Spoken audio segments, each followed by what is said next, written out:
Nizamabad rural నియోజకవర్గం వేగంగా అభివృద్ధి వైపు దూసుకు వెళ్తోందని, విద్య, వైద్య, ఆరోగ్య, వ్యవసాయ రంగాలలో అభివృద్ధిలో ముందు వరుసలో ఉన్నామని, గత 20 రోజులలో రూరల్ నియోజకవర్గంలో 300 కోట్లకు పైగా అభివృద్ధి పనులకు శంకుస్థాపనలు, ప్రారంభోత్సవాలు చేసుకున్నామని రూరల్ ఎమ్మెల్యే డాక్టర్ భూపతిరెడ్డి స్పష్టం చేశారు.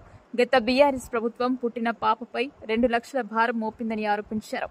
రాష్ట్రం అప్పులో ఉన్న అభివృద్ధి చేస్తున్నామని, పేదల సంక్షేమమే కాంగ్రెస్ ప్రభుత్వ ధ్యేయమన్నారు. డిచ్పల్లి మండలంలోని మిట్టపల్లి తండా, రాంపూర్ డి, నర్సింగ్పూర్, కమలాపూర్, కిలాడ్ డిచ్పల్లి, గన్పూర్ గ్రామంలో 11,69,00,000తో పలు పనులకు శంకుస్థాపనలు, ప్రారంభోత్సవాలు చేశారు. ముందుగా ముష్కరుల దాడిలో ప్రాణాలు కోల్పోయిన వారికి 2 నిమిషాల పాటు మౌనం పాటించి ఘన నివాళులు అర్పించారు. ఈ సందర్భంగా ఎమ్మెల్యే మాట్లాడుతూ, అర్హులైన పేదలందరికీ ఇందిరమ్మ ఇళ్లు నిర్మించి ఇస్తామని, లబ్ధిదారులు 400 నుండి 600 చదరపు అడుగుల లోపే ఇష్టానుసారంగా నిర్మించుకోవచ్చని, వారందరికీ ప్రభుత్వం 5 లక్షలు అందజేస్తోందని, 2వ విడతలో భూమి లేని నిరుపేదలకు 75 గజాల భూమి కొనుగోలు చేసి గృహాలను నిర్మిస్తామని చెప్పారు. ప్రభుత్వ పాఠశాలలే కాకుండా వసతి గృహాల్లో సన్నబియ్యం అందజేశామని, పేదోడి కళ సన్నబియ్యం పంపిణీ చేస్తున్నామని, త్వరలో అర్హులైన వారందరికీ రేషన్ కార్డులు, ఫ్యామిలీ డిజిటల్ కార్డులను మంజూరు చేసి నెలలోని లబ్ధిదారులకు అందజేస్తామన్నారు. కాంగ్రెస్ ప్రభుత్వం అమలు చేస్తున్న పథకాలు కేంద్ర ప్రభుత్వం పథకాలు అని చెప్పుకునే బీజేపీ నాయకులు 15 రాష్ట్రాల్లో బీజేపీ అధికారంలో ఉందని, అక్కడ సన్నబియ్యం, 500 రూపాయలు బోనస్, 24 గంటలకు ఉచిత విద్యుత్, 500కు గ్యాస్ సిలిండర్, మహిళలకు ఆర్టీసీ బస్సుల్లో ఉచితంగా ప్రయాణించే సౌకర్యాలు ఎందుకు కల్పించలేదని దానికి బీజేపీ నాయకులు సమాధానం చెప్పాలని సవాల్ విసిరారు. ఈ కార్డులు కేవలం రేషన్ బియ్యం తీసుకోవడానికి కాకుండా ప్రభుత్వం అందించే అన్ని రకాల సంక్షేమ పథకాలకు ఉపయోగించే అవకాశం ఉంటుందన్నారు. వచ్చే 3.5 ఏళ్లలో గ్రామాల్లో సీసీ రహదారి, డ్రైనేజ్ లేని వాడ లేకుండా చేస్తానని హామీ ఇచ్చారు. యువతకు స్వయం ఉపాధి కల్పించేందుకు రాజీవ్ యువశక్తి ద్వారా సబ్సిడీపై రుణాలు అందజేస్తున్నామని వివరించారు. గత 10 సంవత్సరాల పాలనలో బీఆర్ఎస్ ప్రభుత్వం ప్రజలను వంచిందని, పలు పథకాల్లో అవినీతి చోటు చేసుకుందని, ఎక్కడ పడితే అక్కడ భూములను తీసుకుని ఫామ్ హౌస్ల నిర్మాణం చేసుకున్నారని అన్నారు.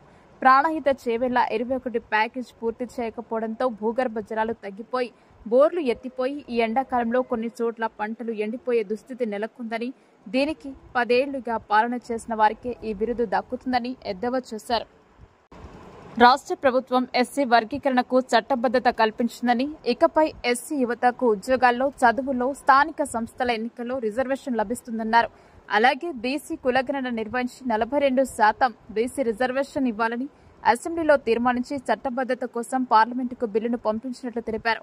రాష్ట్రంలో బీజేపీ, బీఆర్ఎస్ ఒకటేనని, ప్రజలు 2 పార్టీలను నమ్మవద్దని ఎమ్మెల్యే కోరారు. రాష్ట్రానికి చెందిన బీజేపీ ఎంపీలు రాష్ట్రం, జిల్లా, గ్రామాల అభివృద్ధికి ఎలాంటి నిధులు తీసుకురాకుండా రాముడి పేరు, కులమతాల మధ్య గొడవలు పెట్టి దేవుళ్ల పేరుతో ఓట్లు పొందుతున్నారని విమర్శించారు. కమలాపూర్ గ్రామాన్ని ఆదర్శంగా తీర్చిదిద్దుతానని ఎమ్మెల్యే డాక్టర్ భూపతిరెడ్డి హామీ ఇచ్చారు.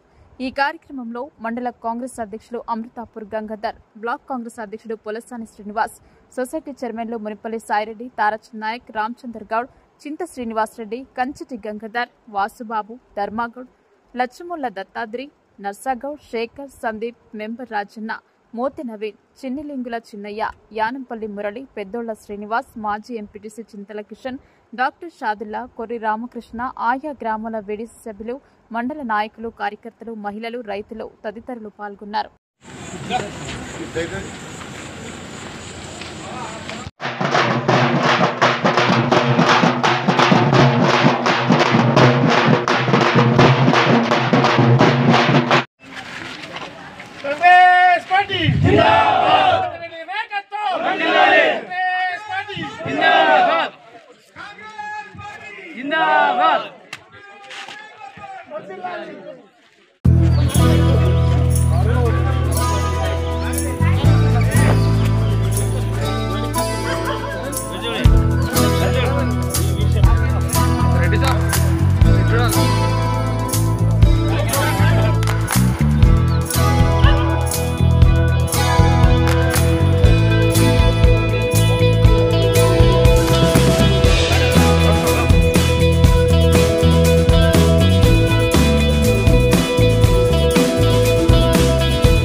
నిజామాబాద్ రూరల్ నియోజకవర్గంలోని డిచ్పల్లి మండలంలో ఈరోజు మిఠాపల్లి గ్రామము, కమలాపూరు, మిఠాపల్లి తాండా, రాంపూరు, అదేవిధంగా నర్సింగ్పల్లి, మరి అదేవిధంగా కమలాపూరు, తర్వాత డిచ్పల్లి, మళ్ళీ దూస్గాం, ఈ గ్రామాలలో ఇవాళ మొత్తం కలిసి దగ్గర కొంచెం తక్కువ అంటే 12 కోట్ల రూపాయల డెవలప్మెంట్ ఫండ్కు, అంటే డెవలప్మెంట్ దాని కొరకు అభివృద్ధి పనుల కొరకు శంకుస్థాపనలు చేసుకోవడం జరిగింది.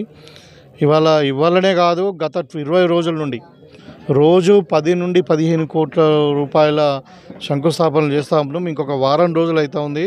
దగ్గర ఇప్పటివరకు అంటే మొత్తం మనం చేయబోయే 3 నుండి 400 కోట్ల రూపాయల అభివృద్ధి కార్యక్రమాలకు వివిధ రంగాలలో, అది సబ్ సెంటర్సే కావచ్చు, గ్రామ పంచాయతీలే కావచ్చు, రోడ్సే కావచ్చు, లేకుంటే ఇంకా అన్ని రంగాలలో ఇవాళ మనము ముందుకు తీసుకుపోతా ఉన్నాం. ఇంకా 100 బెడ్ హాస్పిటల్ ఒకటి కన్స్ట్రక్షన్లో ఉంది. ఒక 6-7 బ్రిడ్జిలు పెద్ద ఎత్తున కన్స్ట్రక్షన్లో ఉన్నాయి.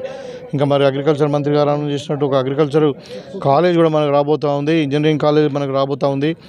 సో కాబట్టి ఇవన్నీ చూస్తూ ఉంటే ఇవాళ నిజామాబాద్ రూరల్ నియోజకవర్గము అన్ని రంగాలలో అభివృద్ధిలో దూసుకుపోతూ ఉంది. ఇక వ్యవసాయ రంగం అయితే నంబర్ 1 ఉంది. ఇవాళ మరి రాష్ట్రంలోనే నాకు తెలిసి ఏ నియోజకవర్గంలో పండనటువంటి పంట, వరి పంట మన నియోజకవర్గంలో పండుతూ ఉంది. ఇవాళ ప్రొక్యూర్మెంట్ కూడా 100% 100% చాలా పకడ్బందీగా జరుగుతూ ఉంది, రైతులకు ఇబ్బంది కాకుండా. సో ఈ దృష్టిలో ఇవాళ నిజంగా రైజింగ్ తెలంగాణలో మరి రేవంత్ రెడ్డి గారి నాయకత్వంలో నిజామాబాద్ రూరల్ కూడా రైజింగ్ నిజామాబాద్ రూరల్గా నంబర్ 1 కాన్స్టిట్యున్సీ తెలంగాణలో ఎదగబోతూ ఉందని చెప్పి నా ఆశాభావం వ్యక్తం. అంటే ఇప్పుడు అన్ని జిల్లాలలో అగ్రికల్చర్ కాలేజీలు ఉన్నాయి, నల్గొండలో నిజామాబాద్లో లేదు. అయితే మేము ముఖ్యమంత్రి గారిని అడిగినప్పుడు వాళ్ళకు రిప్రజెంటేషన్ ఇవ్వమన్నారు. ముఖ్యమంత్రి గారికి రిప్రజెంటేషన్ ఇచ్చాము. తర్వాత ఈ మన అగ్రికల్చర్ మంత్రి గారికి కూడా ఇచ్చాము. తర్వాత యూనివర్సిటీకి కూడా ఒక లెటర్ పంపించాము. వీళ్ళ ద్వారా మేము ఏం అడిగినామంటే, మరి నిజామాబాద్ రూరల్ అయితే ఇక్కడ ఏంటంటే ప్రోగ్రెసివ్ అగ్రికల్చర్ ఎక్కువ ఉంటుంది. ఒక వరే కాకుండా మనకి పసుపు కానీ, మరి అదేవిధంగా మొక్కజొన్న, తర్వాత ఎర్రజొన్నలు, అన్ని రకాల పంటలు ఇక్కడ మా దగ్గర పండుతాయి. కాబట్టి మరి నేల కూడా ఎర్రచౌక ఉన్నాయి. కాబట్టి మరి ఇక్కడ జక్రాన్పల్లిలో కానీ, మరి డిచ్పల్లిలో కానీ ఏదో ఒక రకంగా ఇక్కడ కాలేజీను పెట్టాలా అన్న ఆలోచనతో మరి గట్టిగా కోరడం జరిగింది. వాళ్ళు తప్పకుండా ఇక్కడ నిజామాబాద్ రూరల్లోనే అగ్రికల్చర్ కాలేజ్ పెడతామని చెప్పి మంత్రి గారు ప్రకటించడం జరిగింది.